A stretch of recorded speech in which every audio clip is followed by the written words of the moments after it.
Hello and welcome. My name is Sabrina Brightstar. You can find out more about me at sabrinabrightstar.com. Today I wanted to talk about shame, guilt, and worthiness. Shame, guilt, and worthiness, that doesn't sound so fun, does it?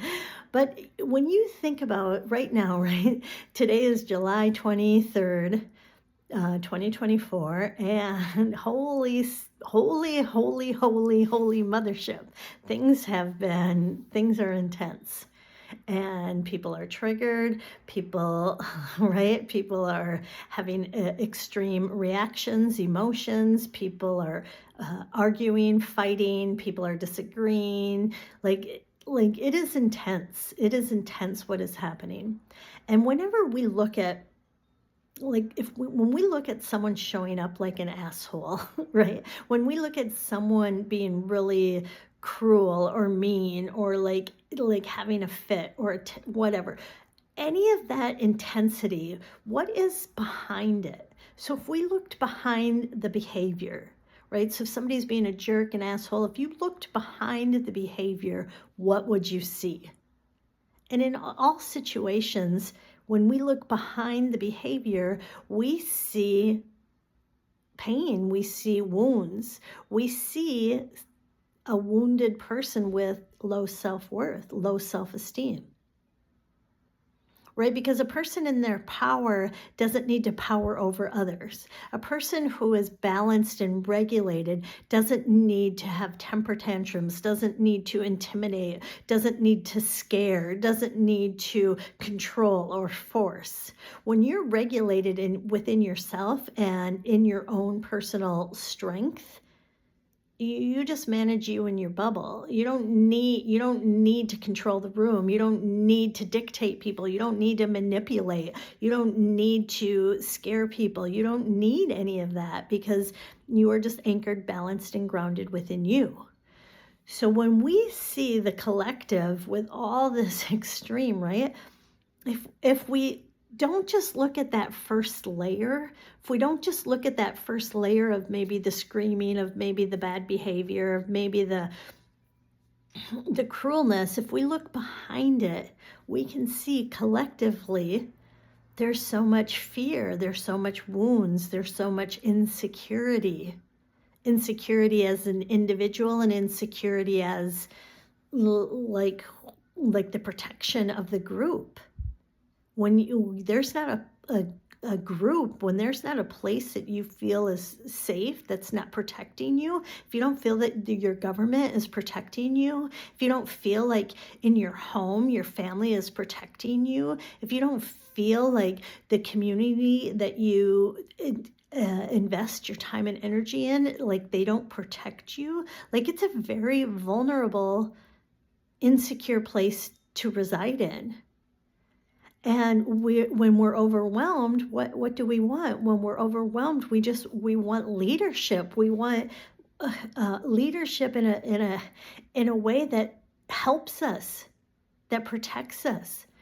And so when we just look at all these different emotions, right? I know I've been feeling so many different emotions. I've been going through so much. Like it gives me so much compassion for myself. And I'm just developing more and more awareness of how I have done so many things on autopilot. I just instantly go to that thought. I just instantly have that thought. And usually they're negative thoughts about myself. Usually it's like cruel thinking about me. Like it's shame, it's guilt. Right? It's like I wasn't good enough, right? Why do we try to be perfect in an imperfect world? Most of us, like we weren't taught like mistakes are okay, having a bad day is okay, right? We're like trying to be perfect in an imperfect world, and then the side effect is shame and guilt all over the place. Shame and guilt, right? So I wanted to talk about parenting.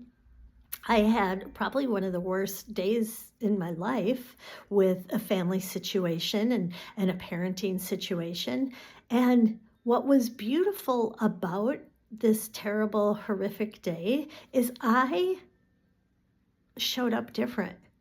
I in my past, when you have trauma, You do fight, flight, freeze, or fawn.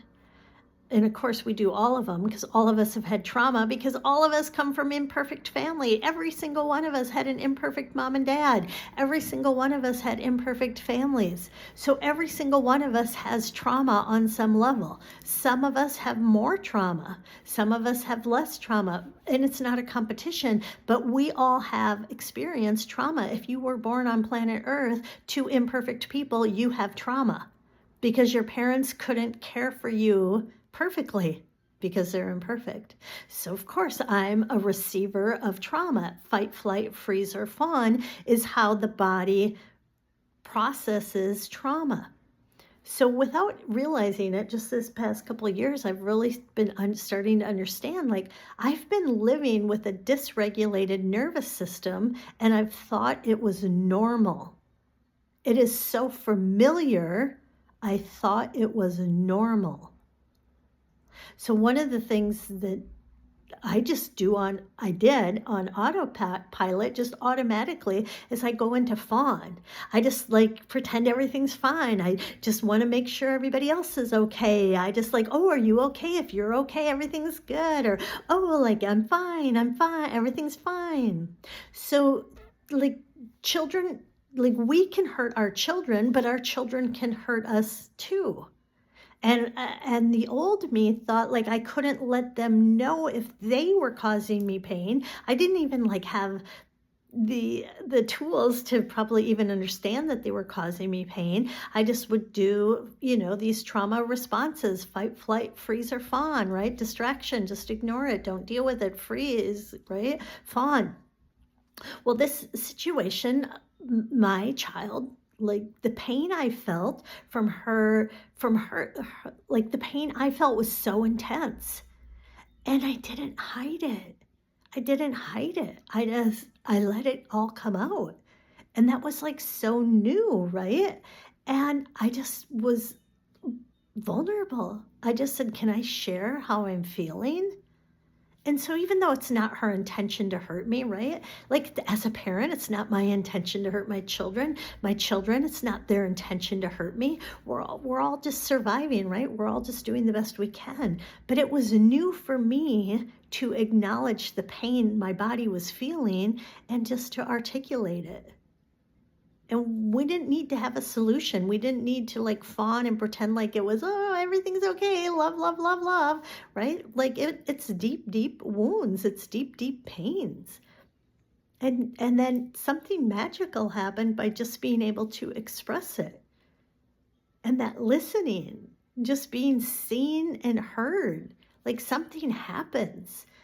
And then, when it ended up happening for me is over the next couple days as I was processing it all, like I was noticing something new, like a type of, I want to call it grace, right? Like I want to call it, there was a type of like surrendering, like instead of trying to make it perfect or instead of like hoping things would be different, there was just this type of surrendering, like it's, like I get to be authentic and transparent, and I can just accept what is.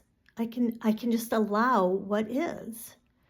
So I think all of us are just having intense emotions, and then to really strip it back and to realize like this is a really intense time. And if we look behind the behavior, the actions, like there's just such wounds and pain and feeling of unworthiness and feeling of the shame and guilt and low self-worth. So as we can just allow these different emotions, not bypass them, not hide and suppress them, not ignore them, not fight, flight, freeze, or fawn, but just be aware, new patterns are showing up, new possibilities are showing up, new ways of being authentic and transparent are presenting themselves. So I'm not saying it's going to be easy, and I'm not saying it's been easy for me, but it's been intense. And so I just wanted to take this time and talk about this intensity and talk about, our emotional bodies and just to, to realize like the thoughts that I have, I want to have those kind thoughts for myself. I want to have those those kind and understanding and patience with myself, so then I can genuinely show up for other people that way. I'll have an overflow of patience, an overflow of kindness for myself, and then it will just be effortless to have an overflow of patience and kindness and understanding for others. So we're in the middle of a lot. So I just wanted to take this time and discuss all these emotions and honor them. And wherever you are, it's okay. You're an imperfect human. You're an imperfect human on an imperfect planet. We're all in this together.